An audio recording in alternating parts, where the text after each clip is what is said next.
Hello बच्चों, मेरा नाम अक्षय शर्मा है। मैं आपको मैथ्स पढ़ाने वाला हूँ और आज हम पढ़ने वाले हैं पॉलिनोमियल।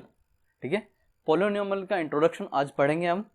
ठीक है, वो किसके लिए? क्लास 10th के लिए। पॉलिनोमियल क्लास 9th के लिए भी है, जो हम ऑलरेडी पढ़ चुके हैं। ठीक है, आज हम पढ़ेंगे क्लास 10th के लिए और उसका एनसीईआरटी पार्ट कवर करेंगे। ठीक है, एनसीईआरटी में जो पॉलिनोमियल चैप्टर है वो है चैप्टर 2। ठीक है, आज केवल इंट्रो पार्ट पढ़ेंगे। ठीक है, चलो स्टार्ट करते हैं। ठीक है, एक और बात, जिस बच्चे ने 9th क्लास में अच्छे से पॉलिनोमियल नहीं पढ़ा है तो उसको चिंता करने की कोई ज़रूरत नहीं है, कोई टेंशन करने की जरूरत नहीं है। ठीक है, हम बिल्कुल बेसिक से स्टार्ट करेंगे। इवन हम वर्ड इसके जो नेम है, ठीक है, वहाँ से हम स्टार्ट करेंगे। ठीक है, तो सबसे पहले बात करते हैं पॉलिनोमियल है। ठीक है, इसका हिंदी में मतलब होता है बहुपद। ठीक है, मैं हिंदी और इंग्लिश दोनों में बता रहा हूँ। ठीक है, देखो यहाँ पे हम बात करें वर्ड की, तो पॉलिनोमियल दो वर्ड से मिलकर बना है, जो है पॉली प्लस नोमियल। क्लियर? और बहुपद की बात करें तो ये दो वर्ड से मिलकर बना है, बहु और ये पद। ठीक है, पॉली का मतलब होता है मैनी और नोमियल का मतलब होता है टर्म्स। क्लियर है? पॉली का मतलब होता है मैनी और नोमियल का मतलब होता है टर्म्स। ठीक है, आगे बात करें तो इस बहु का मतलब क्या होता है, बता सकते हैं आप? कहीं आप ये समझ रहे हो इस बहु का मतलब वो सास बहु वाला है? नहीं, बिल्कुल नहीं। इस बहु का मतलब होता है एक वचन बहुवचन, जो आपने पढ़ा होगा, एक वचन बहुवचन। ठीक है, जिसको हम इंग्लिश में बोलते हैं सिंगुलर प्लूरल। एक वचन मतलब सिंगल टर्म, सिंगल चीज, और बहुवचन मतलब बहुत सारे, मतलब प्लूरल हम बोलते हैं बहुत सारे। ठीक है, तो ये हो गया, इसको हम इंग्लिश में बोल सकते हैं मैनी।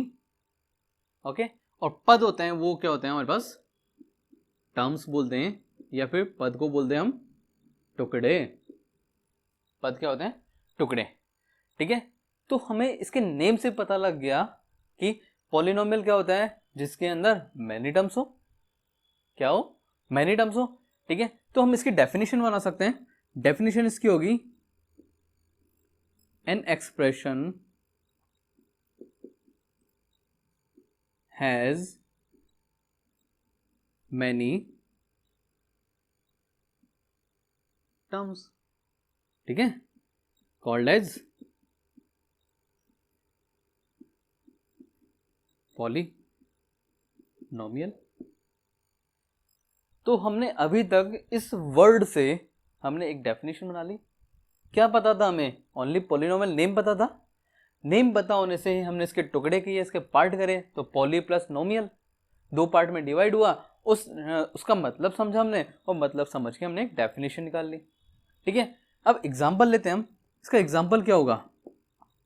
एग्जाम्पल होगा, ठीक है, एक्सप्रेशन क्या होता है? कुछ ना कुछ टर्म्स होती है, मैथमेटिकल टर्म्स। ठीक है, एक मैथमेटिकल टर्म्स बोलते हैं, सीरीज बोलते हैं, वो क्या होती है हमारे पास? एक्सप्रेशन होती है। पहले एग्जाम्पल देख लेते हैं और उसको आगे भी हम डिस्कस करेंगे क्लियरली, बट यहाँ पे एग्जाम्पल लेते हैं। जैसे x square plus 2x plus 3। ठीक है, तो यहाँ पर हम देखते हैं ये कुछ टुकड़े हैं। ठीक है, यहाँ पे देखो मैंने क्या कहा, हैज मैनी टर्म्स। ठीक है, तो टर्म्स का मतलब हमने देखा यहाँ पे क्या था? टुकड़े। ठीक है, एक बेसिकली मतलब हम समझ सकते हैं टर्म्स का मतलब क्या होता है? टुकड़े होते हैं। ठीक है, तो देखो यहाँ पर एक टुकड़ा ये हो गया, एक टुकड़ा ये हो गया, और एक टुकड़ा ये हो गया, तो हमारे पास तीन टुकड़े मिल गए। ठीक है, तो हम इसको क्या बोल सकते हैं? पॉलिनोमियल बोल सकते हैं। और देखते हैं 5x³ plus 3x² plus x plus 9।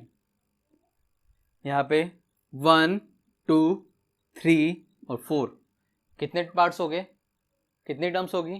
4 terms. कितने टुकड़े हो गए? 4 टुकड़े। ठीक है, 4 टुकड़े। ठीक है, 4 टुकड़े हो गए, 4 टुकड़े नहीं, 4 टुकड़े। ठीक है, ये 4 टुकड़े हो गए, तो हम क्या बोल सकते हैं? इसको पॉलिनोमियल बोल सकते हैं।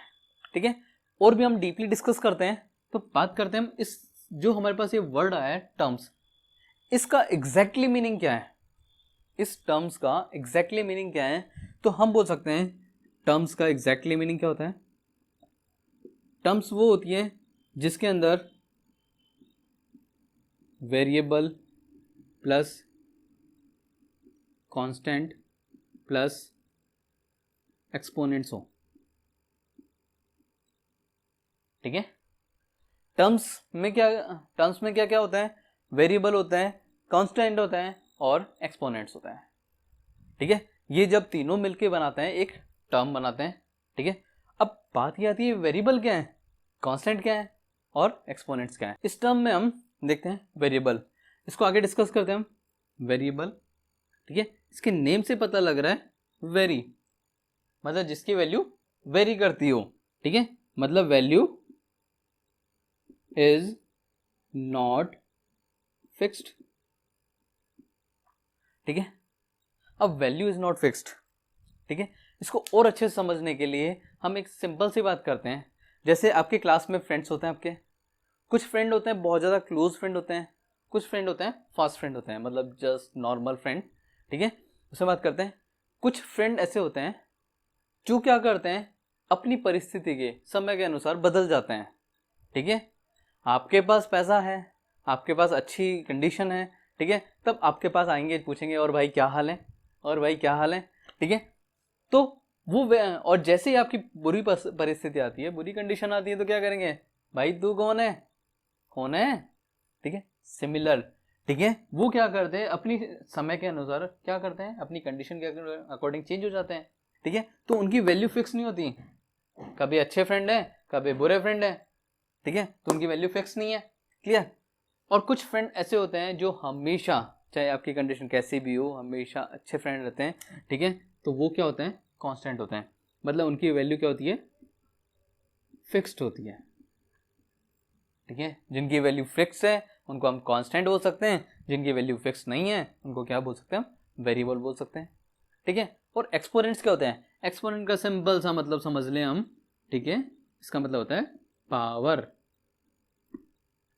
Power, x raise to power 2, x raise power 3, example ले लें, x raise power 2, x raise power 3, y raise power 5, ठीक है, और कुछ भी ले लें example, z raise power 35, anything. अच्छा, जब पावर की बात आई गई तो एक बेसिक कॉन्सेप्ट और बता दूं, ठीक है।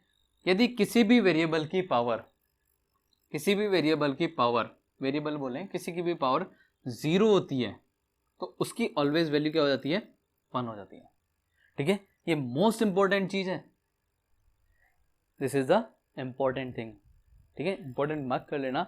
किसी की भी पावर 0 होती है तो उसकी वैल्यू क्या होती है, ऑलवेज 1 होती है।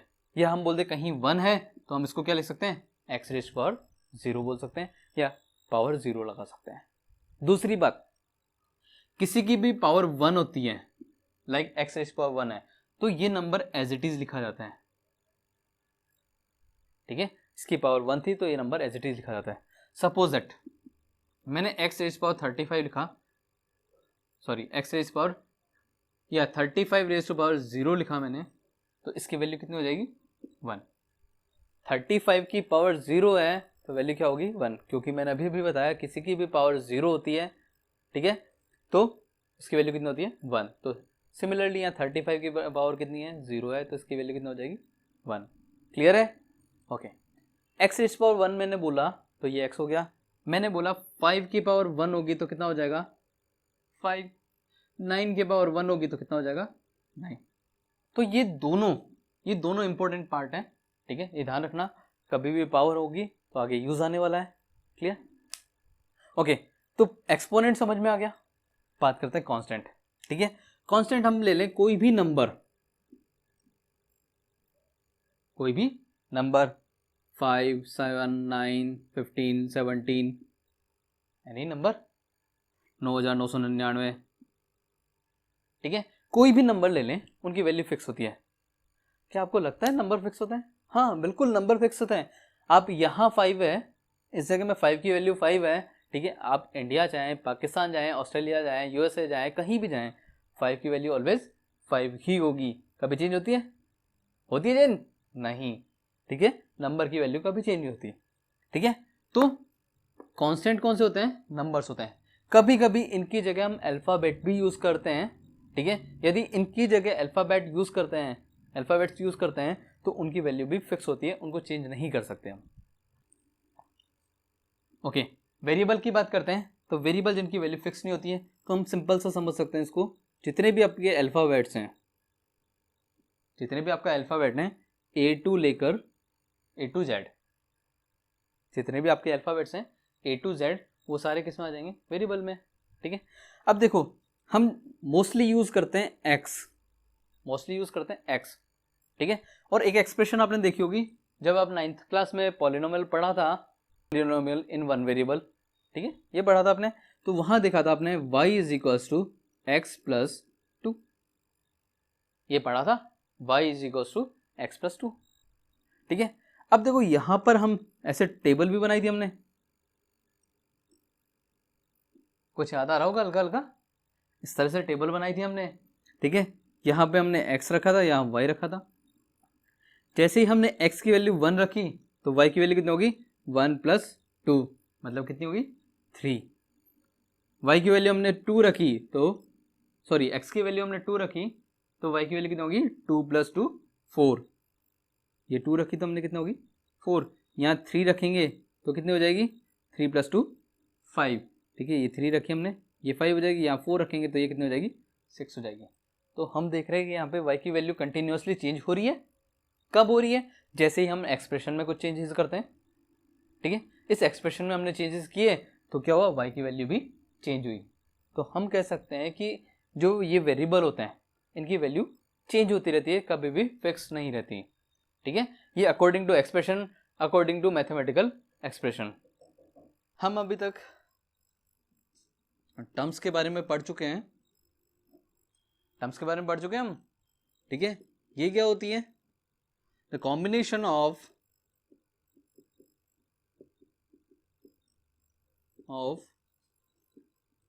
Variable plus constant plus exponents.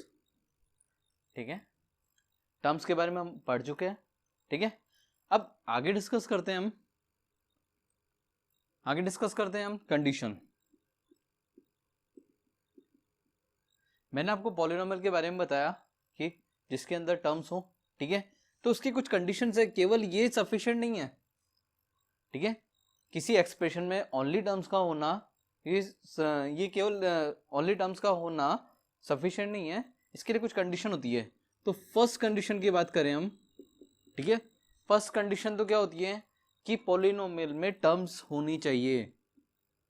क्या होनी चाहिए, टर्म्स होनी चाहिए। टर्म्स के बारे में हम पढ़ चुके हैं, टर्म्स क्या होनी चाहिए, क्या होती है। सेकंड कंडीशन ये है हमारे पास, ठीक है, terms are separated by plus और माइनस। ठीक है, टर्म्स ऑलवेज प्लस और माइनस से ही सेपरेट होती हैं। ठीक है, मल्टीप्लाई और डिवीजन से सेपरेट नहीं होती हैं। जैसे मैंने बोला, एग्जांपल लेते हैं, जैसे मैंने बोला 5x स्क्वायर प्लस 2x, यहां हम देख सकते हैं 5 और x स्क्वायर का क्या हो रहा है, मल्टीप्लीकेशन। ठीक है, तो ये एक सिंगल टर्म होगी, ये टू टर्म्स नहीं कह सकते। बट यहां पर जो बीच में प्लस है, बट जो बीच में प्लस है वो क्या कर रहा है, टू टर्म्स में सेपरेट कर रहा है। तो टर्म्स ऑलवेज सेपरेट किससे होती है, या तो प्लस से या माइनस से। मैं इसकी जगह बोल सकता था 7x स्क्वायर माइनस 3x। ठीक है, तो यहां पर भी क्या होगा, टू टर्म्स हो गई। ठीक है, मतलब माइनस क्या कर रहा है, टू टर्म्स में सेपरेट कर रहा है। मैं इस तरह से बोलूं 5/x, तो ये क्या है, एक सिंगल टर्म है, ये टू टर्म्स नहीं है, क्योंकि यहाँ पे प्लस और माइनस नहीं है। ठीक है, तो ये भी ध्यान रहे हमें कि टर्म सेपरेट किससे होती हैं, प्लस और माइनस से। ठीक है, दूसरी कंडीशन ये होगी। थर्ड कंडीशन की बात करते हैं। ठीक है, तो थर्ड कंडीशन ये कि जो एक्सपोनेंट्स होता है, ठीक है, एक्सपोनेंट्स क्या होना चाहिए, शुड बी होल नंबर। कहने का मतलब क्या है, किसी भी वेरिएबल की पावर जो होती है वो क्या होनी चाहिए, होल नंबर होनी चाहिए। क्या होनी चाहिए, होल नंबर। ठीक है, मतलब नेगेटिव नहीं होनी चाहिए पावर। ठीक है, फ्रैक्शन पार्ट नहीं होना चाहिए, मतलब पावर नेगेटिव भी नहीं होनी चाहिए, फ्रैक्शन पार्ट भी नहीं होना चाहिए। लाइक मैं बात करूं, एग्जांपल लेते हैं हम 5x रेज़ टू पावर -2। ठीक है, क्या कहा मैंने, होल नंबर होनी चाहिए, मतलब नेगेटिव नहीं हो सकती, तो ये क्या है, पॉलिनोमियल नहीं है। ठीक है, मैंने बोला 5√x। ठीक है, तो √x का मतलब आप जानते हैं, इसको क्या लिख सकते हैं हम, 5x रेज़ टू पावर 1/2। ठीक है, तो फ्रैक्शन पार्ट भी नहीं होना चाहिए। ठीक है, तो इसको हम पॉलिनोमियल में कंसिडर नहीं करेंगे। ठीक है, आपने 9th क्लास में पढ़ लिया था। ठीक है, पॉलिनोमियल क्या होते हैं, ये इसका एक बेसिक पार्ट है। ठीक है, हम बिल्कुल बेसिक से ले रहे हैं, इसीलिए मैंने आपको ये चीजें बताई है। ठीक है, फोर्थ कंडीशन जो होती है वो ये होती है कि एक प्रॉपर अरेंजमेंट में होना चाहिए, मतलब इनकी जो एक्सपोनेंट्स हैं वो या तो डिक्रीजिंग ऑर्डर में होना चाहिए या फिर इंक्रीजिंग ऑर्डर में होना चाहिए। लाइक हम बोले इसको स्टैंडर्ड फॉर्म।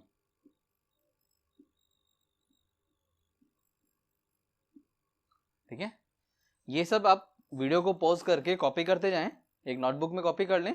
ठीक है, ये आपके एक प्रॉपर नोट्स भी बन जाएंगे। ठीक है, तो स्टैंडर्ड फॉर्म क्या होती है, स्टैंडर्ड फॉर्म होती है कि जो भी पावर होगी वो क्या होनी चाहिए, डिक्रीज होगी। ठीक है, एग्जांपल लेते हैं हम, जैसे 3x² + 2x + 5। यहाँ हम देखते हैं x रेज़ पावर 2 है, फिर 1 है, और फिर क्या है, x रेज़ पावर 0। यहाँ कुछ नहीं है, इसको हम क्या लिख सकते हैं, x रेज़ पावर 0। ठीक है, तो ये क्या हो गया, डिक्रीजिंग ऑर्डर में हो गया। या हम इसका अपोजिट कर दें, 5 + 2x + 3x²। ठीक है, तो ये एक स्टैंडर्ड फॉर्म बनती है जब क्या होती है, पावर डिक्रीजिंग ऑर्डर में हो या फिर इंक्रीजिंग ऑर्डर में हो। ठीक है, तो ये फोर्थ कंडीशन है। इस तरह से हम देखते हैं कि ये कंडीशंस होनी चाहिए, ये सारी कंडीशन फुलफिल करती है तो वो एक क्या होता है, पॉलिनोमियल होता है। ठीक है, तो क्लियर, टर्म समझ में आ गई, कंडीशंस क्या होनी चाहिए पॉलिनोमियल के वो समझ में आ गई, डिग्री क्या होता है। ठीक है, तो हम डिग्री की डेफिनेशन बोले, मैक्सिमम पावर ऑफ वेरिएबल। ठीक है, किसी भी एक्सप्रेशन में वेरिएबल की मैक्सिमम जो पावर होती है उसी को क्या बोलते हैं हम, डिग्री। एग्जांपल लेते हैं, 5x² + 3x + 2। ठीक है, इसकी जब बात करते हैं, यहाँ वेरिएबल क्या है, x है, और इसकी मैक्सिमम पावर कितनी है, 2 है, तो यहाँ कितनी होगी, डिग्री कितनी होगी यहाँ पे, 2। ओके, यहाँ बात करें 3x³ + 4x² + 5x + 9। ठीक है, यहाँ पे वेरिएबल क्या है हमारे पास, x है, मैक्सिमम पावर कितनी है, 3 है, तो यहाँ डिग्री कितनी होगी, 3। Clear, okay. 5x⁵35 + 2x।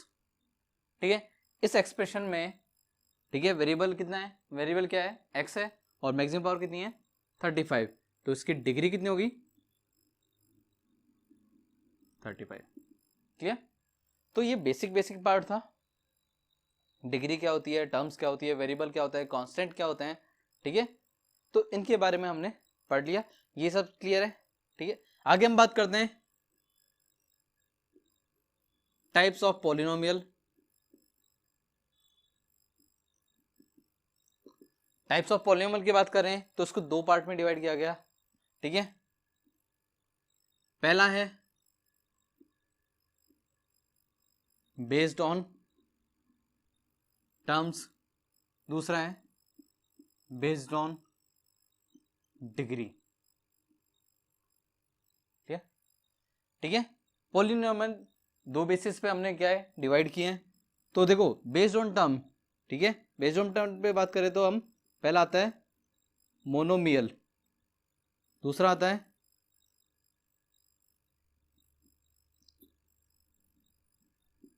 Binomial. ठीक है। देन आता है पॉलिनोमियल, ठीक है।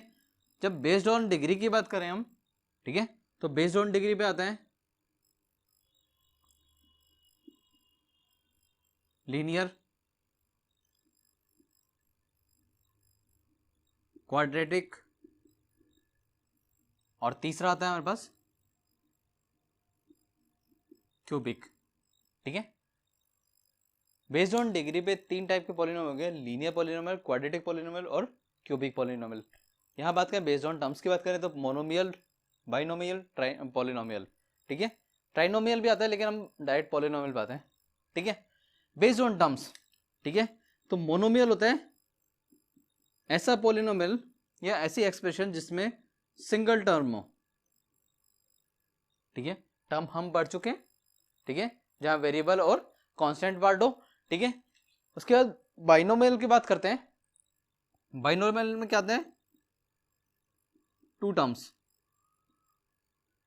ठीक है। बाइनोमियल में क्या आता है, 2 टर्म्स आते हैं, जहां पर 2 पार्ट्स हो, 2 टर्म्स हो, ठीक है, वो एक्सप्रेशन क्या होती है, बाइनोमियल होते हैं, ठीक है। Polynomial more than 2 terms. Example देखते हैं, एग्जाम्पल आता है इसका, जैसे 5x ले लिया हमने, ठीक है, इसमें सिंगल टर्म है, ठीक है, सिंगल टर्म है तो क्या होगा, मोनोमियल। 35y हो गया, सिंगल टर्म है, ठीक है। क्या 5/x मोनोमियल है, नहीं, क्योंकि ये चीज क्या बन जाएगी, 5 × x⁻⁻1, और मैंने क्या कहा आपको, x की पावर या वेरिएबल की पावर कभी भी नेगेटिव नहीं होना चाहिए, तो इसलिए ये मोनोमियल नहीं होगा। क्लियर है, आगे बढ़ते हैं। 2 टर्म्स की बात करते हैं तो 5x + 7, 3x + 25, क्लियर। और इसकी बात करें पॉलिनोमियल की, तो पॉलिनोमियल की बात करें तो हम 23x³ + 5x² + 7x + 9, ठीक है। ये हम बात करें 7x⁻⁷ + 6x⁻⁶ + 5x⁻⁵ + 4x⁴ + 3x⁴ + 2x⁴ + x + 9, ठीक है। तो ये भी क्या होगा, पॉलिनोमियल होगा। यहाँ देखें हम मोर देन 2 टर्म्स है, ठीक है, तो किस में कंसिडर होगा, पॉलिनोमियल में। मोर देन 2 टर्म्स है, किस में कंसिडर होगा, पॉलिनोमियल में, ठीक है। अब आप इतना क्लियर हो गया। बेस्ड ऑन डिग्री की बात करें हम तो लीनियर पॉलिनोमियल, ठीक है। लीनियर क्या होता है, लीनियर वो होंगे जिसकी डिग्री कितनी होगी, 1 होगी। क्वाड्रेटिक कौन सा होगा, जिसकी डिग्री कितनी होगी, 2 होगी। और क्यूबिक क्या होगा, जिसकी डिग्री कितनी हो जाएगी, 3। क्लियर ना, ओके। इसकी बात करते हैं, एग्जांपल लेते हैं इसका। एग्जांपल आता है इसका लीनियर के लिए, तो जैसे 5x, ठीक है, 5x की बात करते हैं यहाँ पे, ठीक है, तो इसकी डिग्री कितनी है, 1 है, तो ये किस में कंसीडर होगा, लीनियर में। अब आप कहेंगे यहाँ मोनोमियल और दोनों सेम होगा, क्या दोनों सेम है, नहीं, यहाँ पे मैं डिग्री 2 लगा देता हूँ और ये सिंगल टर्म है तो मोनोमियल में काउंट होगा ये। क्लियर इतना, ये किस में काउंट होगा, मोनोमियल में। अच्छा, ये हो गया 5x + 7, टर्म्स 2 हैं बट डिग्री कितनी है, 1 है, तो किस में होगा, लीनियर पॉलिनोमियल में, ठीक है। आगे बात करते हैं हम 7y + 23, ठीक है, डिग्री कितनी है, 1 है, किस में होगा, लीनियर में। अच्छा, मुझे एक बात बताएं, क्या 35 लीनियर में काउंट होगा, क्या 35 लीनियर में काउंट होगा, नहीं, क्योंकि यहां पर x⁻0 है। मैंने कहा था ना, जब कुछ नहीं हो तो x⁻0 लगा देते हैं। यहाँ देखिए कुछ नहीं था तो x⁻0 लगा दिया। मैंने बोला डिग्री 1 मतलब वेरिएबल की पावर 1 होनी चाहिए, ठीक है, यहाँ 0 है तो इसका मतलब ये किस में कंसिडर, ये किस में आ जाएगा, केवल कांस्टेंट में आ जाएगा, ये लीनियर में कंसिडर नहीं किया जाएगा। बात करते हैं क्वाड्रेटिक की। क्वाड्रेटिक में क्या होगा, एक्स स्क्वायर प्लस 3, ठीक है, डिग्री कितनी होगी 2, 5 x square plus 3x plus 2, किस में काउंट होगा, डिग्री 2, क्वाड्रेटिक में, क्लियर। यहां पर क्यूबिक की बात करते हैं तो क्या हो जाएगा, 5x cube, 5x cube plus 2x square plus 7। इस पॉलिनोमियल में डिग्री की बात करें तो कितनी है डिग्री, यहाँ पे 3 है, तो ये किस में काउंट होगा हमारा, क्यूबिक में। इतना क्लियर, ठीक है। तो ये सब चीजें क्लियर होगी। अब एक बात और जान रहे हैं हम, जब ये चीज है तो इसकी स्टैंडर्ड भी एक इक्वेशन होती है, स्टैंडर्ड फॉर्म होती है, ठीक है। तो स्टैंडर्ड फॉर्म की बात करें हम, तो लीनियर की बात करें हम, लीनियर की स्टैंडर्ड फॉर्म होती है, कितनी होती है, लीनियर की होती है ax प्लस b, ठीक है। लीनियर की जो स्टैंडर्ड फॉर्म होती है वो क्या होती है, ax प्लस b, ठीक है। क्वाड्रेटिक की बात करते हैं हम, ax square plus bx plus c, और क्यूबिक की बात करते हैं तो ax cube plus bx square plus cx plus d, ठीक है। ये एक स्टैंडर्ड फॉर्म है, cx प्लस d। अब एक चीज यहां ध्यान रखें, यहां पे यदि a 0 हो जाता है तो ये कंप्लीट पावर कंप्लीट क्या हो जाती है, 0 हो जाएगी, और 0 हो जाएगी तो ये क्या बन जाएगा, कांस्टेंट बन जाएगा, लीनियर नहीं रहेगा। तो इसलिए यहाँ पर a 0 नहीं होना चाहिए। यहाँ की बात करते हैं, यहाँ पे a 0 हो जाता है तो ये कंप्लीट टर्म क्या हो जाएगी, 0 हो जाएगी, और ये 0 हो जाएगी तो ये क्या बन जाएगा, लीनियर बन जाएगा, और हमें क्या चाहिए, क्वाड्रेटिक चाहिए। तो यहाँ पर भी a 0 नहीं होना चाहिए। सिमिलरली क्यूबिक में बात करें, a 0 होता है तो ये टर्म्स क्या हो जाती है, 0 हो जाती है, तो क्यूबिक भी 0 हो जाएगा, इसलिए क्यूबिक की कंडीशन में क्या है, तो इन सब कंडीशन में a should not equals to 0। Clear है। अब आते हैं हम जीरोस पे।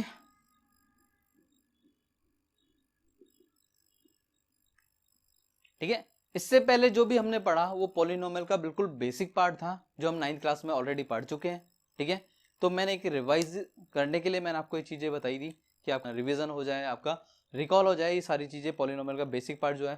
ठीक है, अब जो हम 10th में पढ़ेंगे, ठीक है, वो फोकस करेंगे यहाँ तक, करेंगे यहाँ से फोकस करेंगे। ठीक है, जीरो से। तो हम स्टार्ट करते हैं जीरो से। ठीक है, जीरोस क्या होते हैं। ठीक है, जीरोस के लिए पहले तो एक बेसिक सा एग्जांपल लेते हैं। ठीक है, 5x प्लस 5। ठीक है, ये एक एक्सप्रेशन है। ठीक है, यहां हमको जीरोस फाइंड करना है, तो इसमें इस तरह से आता है फाइंड जीरोस। ठीक है, तो यहां x की ऐसी वैल्यू जो कंप्लीट एक्सप्रेशन को जीरो कर दे, ठीक है, तो वो क्या होते हैं, जीरोस होते हैं। कहने का मतलब क्या है, मैं फिर से बताता हूं, किसी भी एक्सप्रेशन में उस वेरिएबल की ऐसी वैल्यू पुट करें हम ताकि उस एक्सप्रेशन की वैल्यू क्या हो जाए, जीरो हो जाए। क्लियर। इस एक्सप्रेशन में हम x की वैल्यू -1 पुट करते हैं। ठीक है, यहां पे हम क्या करते हैं, 5 x की वैल्यू -1 पुट कर देते हैं। ठीक है, प्लस 5। ठीक है, तो 5 इंटू माइनस 1 क्या हो जाता है, -5 प्लस 5 इक्वल्स टू क्या बन जाएगा, 0। ठीक है, तो जो ये वैल्यू है x की वैल्यू, या मैं बोलूं वेरिएबल की वैल्यू, जिसने इस पूरी एक्सप्रेशन को 0 कर दिया, ठीक है, तो यही हमारा क्या है, जीरोस। तो हम बोलेंगे x equals to -1 is a zero of given polynomial, number of zeros की बात करते हैं, नंबर ऑफ जीरोस की बात करते हैं, तो कितने होते हैं, इक्वल्स टू डिग्री। मतलब किसी पॉलिनोमियल की जितनी डिग्री होगी उतने ही उसमें नंबर ऑफ जीरोज होंगे। तो बात करते हैं हम लीनियर की। लीनियर की डिग्री कितनी होती है? 1। ठीक है, तो जीरोज भी कितने होंगे? 1। ठीक है, क्वाड्रेटिक की बात करें, quadratic degree 2, zeros 2। Clear? Cubic की बात करें, डिग्री कितनी होती है? 3 होती है, और जीरोज भी कितने होंगे? डिग्री कितने हैं? 3 है, तो नंबर ऑफ जीरोज भी कितने होंगे? 3 होंगे। ये बात क्लियर है? अब तक का पार्ट क्लियर है? ओके। यदि आपको अभी तक के जितने भी पार्ट में, ठीक है, मैं जहां पढ़ा रहा हूं, कभी भी किसी भी टाइम में आपको प्रॉब्लम आती है तो आप कमेंट सेक्शन में आप मुझे बताएं कि मुझे इस पार्ट में प्रॉब्लम आ रही है। ठीक है, वो होगा, मैं आपको कोई ना कोई सोल्यूशन व्हाट्सएप पे या फिर किसी पे आपको सोल्यूशन मैं उसका आपको दूंगा। ठीक है, एनी टाइम आपको कोई भी क्वेश्चन में प्रॉब्लम आती है रिगार्डिंग जो मैं आपको टॉपिक पढ़ा रहा हूँ उसके रिगार्डिंग कोई भी प्रॉब्लम आती है, आप मुझे कमेंट सेक्शन में बताएं, ताकि मैं क्या करूँगा, आपके उन प्रॉब्लम का सॉल्यूशन व्हाट्सएप के थ्रू या अनदर मीडिया, फेसबुक, ठीक है, इंस्टाग्राम, किसी भी मीडिया के थ्रू आपके उस प्रॉब्लम का सॉल्यूशन मैं दूंगा। ठीक है, ठीक है।